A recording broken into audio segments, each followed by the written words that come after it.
Not hearsay, not the statement. Sorry, Attorney Jokno, you are not yet recognized. Please allow me to finish.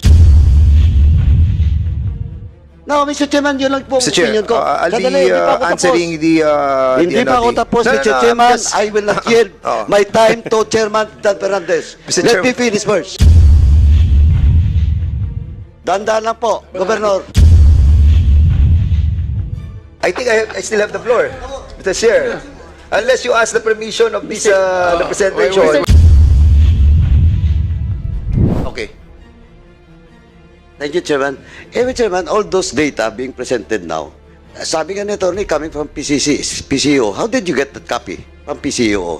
Kasi dito, Mr. Chairman, ako kahit yung statement, yung a while ago, the text being was read by Attorney Jokno, until now that case was still in Supreme Court. And well, in fact, that is just part of these Supreme Court minutes. But until now, it's still in the Supreme Court. The Almora versus De La Rosa case. Now, Mr. Chairman, that is why that time, then PNP Chief De La Rosa is being represented by OSG, in which that is Attorney Calida now. And he's not present today. That's why, again, I'm reiterating that he should be present in the next hearing. Now, those documents, even the data read by the good chairman of public order and safety, is not an official data, because the only official data that should be given to us should come from the office itself.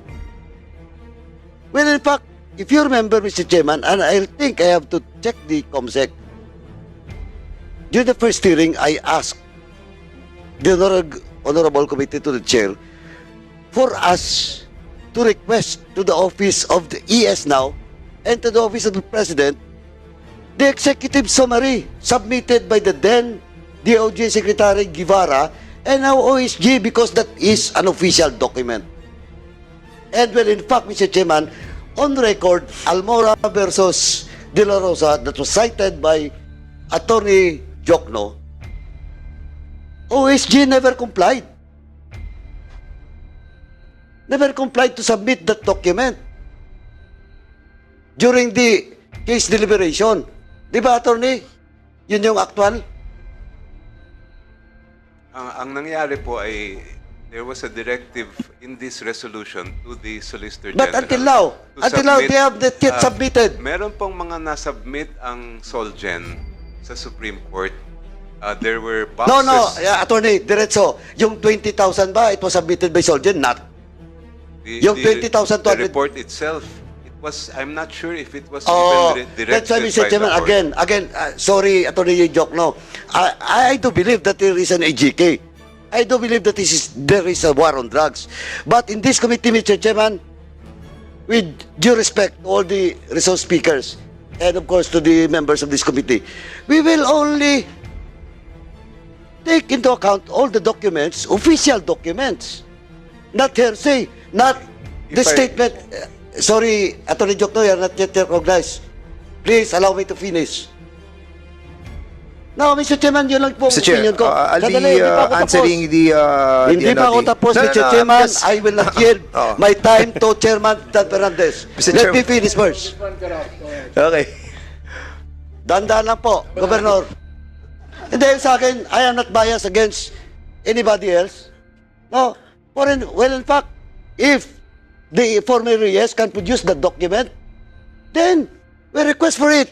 But of course, the document now is nandun sa administration, new administration. That is why I asked this committee to write a letter to ES or to the Office of the President to request that document para official po. At tulad niya, PCOO.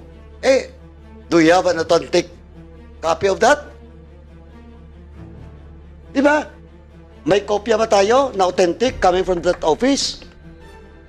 Yung sa akin lang po, Mr. Chairman. Well, Mr. Chairman, again. Well, in fact, I have already read the case about Almora versus De La Rosa. Now, ako hanggang ngayon, di pa tapos yun. Ang sinasabi ko lang, Chairman, the same as sa statement coming from Chairman Dan Fernandez with regards to the opinion or the statement from Mr. Mugato. Hindi pwede hearsay dito, Mr. Chairman. But of Okay. course, I am not saying that he's not telling the truth. But of course, dapat hindi second person. Mr. Chair. Dapat, if ever the statement ni Mugato will only be, will be recognized, or not recognized, but rather, for me, personally, maniniwala po ako doon if mismo yung source. Hindi pwede po yung second person dito. Much more documents being requested and submitted to this committee should be official, Mr. Chairman. Thank you. Mr. Chair, Okay, Mr. Chair, if I may, Congressman Fernandez. if I may, let's clarify things, no? A while ago, Attorney Chel Jokno tell this committee that there was a 6,355 na tinatawag nating deaths on July 2016 up to November 2017.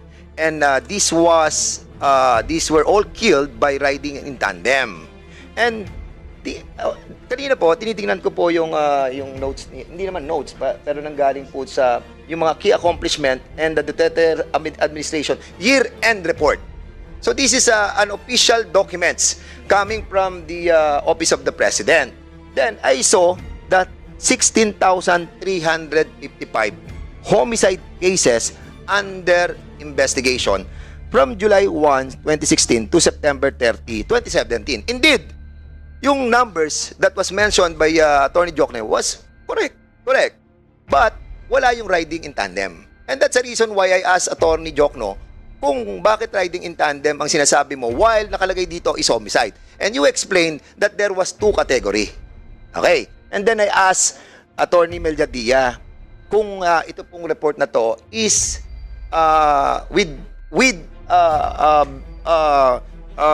verified or can he attest to the authenticity of this year-end report that we see in the internet? Because we can somehow summarize that yung nakikita po natin sa internet with regards to this website that Franz Castro have seen, makikita po natin na sinasabi nila, tama, yung sinasabi niya 6,355. Ang hindi lamang po tama doon yung may riding in tandem. So, most likely, the homicide that was included in the year-end report summarizes everything. No? Hindi siya riding in tandem lang per se. So, ang sinasabi ko dito, Congressman Chairman Caraps, no? Tinitingnan lang po natin that if ever that these documents pertaining to the accuracy of the numbers that was mentioned by Attorney Jokno, ang pinagtatalo lang na po natin doon, kung yung 16,355 are all victims of riding in tandem. Di ba? Kasi yun ang sinabi mo kanina 16,355 riding in tandem. May I clarify, Your Honor? Go ahead. Mr. Chair. Ang Go ahead. sinabi ko po kanina ay yung 16,355 na kataong napatay ay kasama doon ang riding in tandem at yung mga ibang hindi kilalang killer na pumatay sa kanila. Kaya nga po sila ay homicide under investigation. Doon naman po sa punto Okay, ni... so in other words, Mr. Nicola, po tayo, no?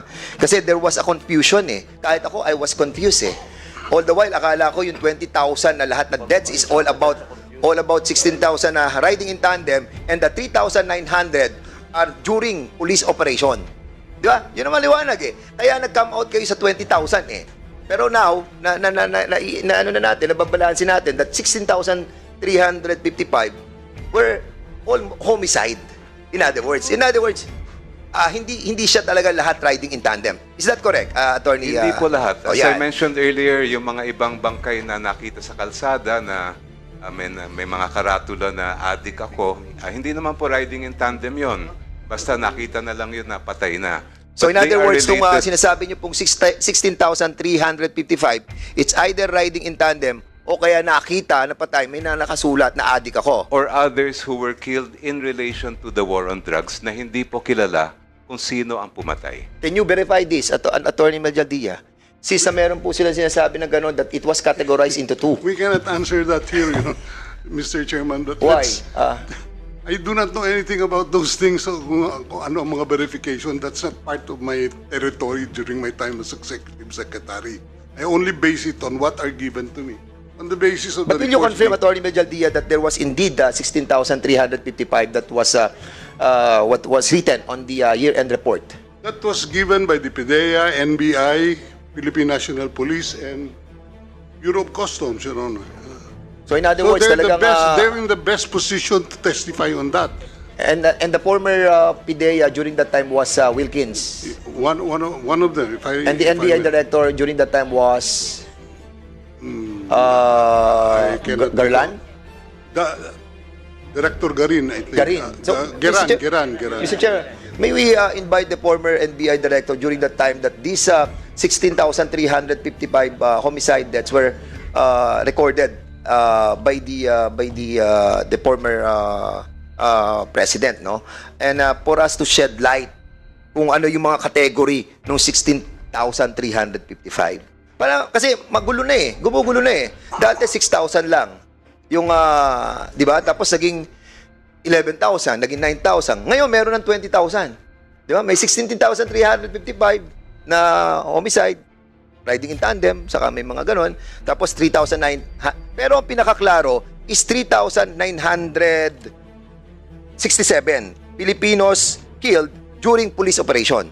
Yes, sir. This is klaro kasi nakalagay din dito sa report ng year-end report na nagtatama sa sinasabi mo, Attorney Jokno, 3,967 drug personalities who died in anti-drug operation from July 1, 2016 to November 27, 2017.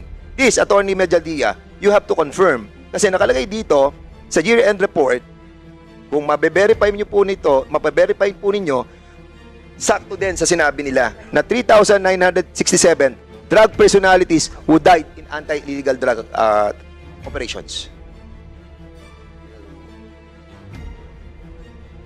Anyway, Maybe Attorney Medialdia, anyway, Congressman- submitted din po sa inyo ng, I'm sorry, Mr. Chairman. bago yun, Congressman Bernardo. Same source. Doon din sa kanila. So, Mr. Chair, Sandali lang.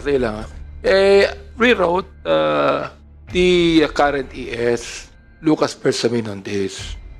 At least to submit to us a copy of the 2020 and 2021 interagency review panel reports on the campaign against illegal drugs. And I think that during that time, you were the ES, di ba?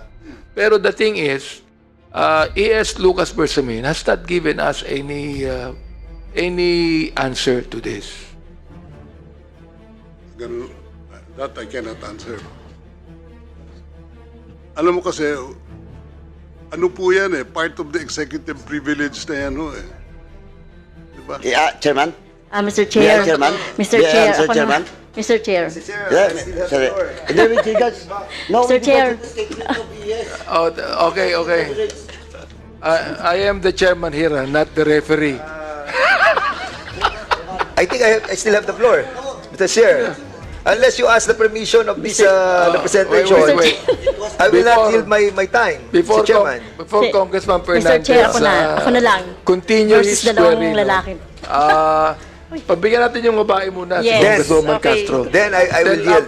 then, Okay.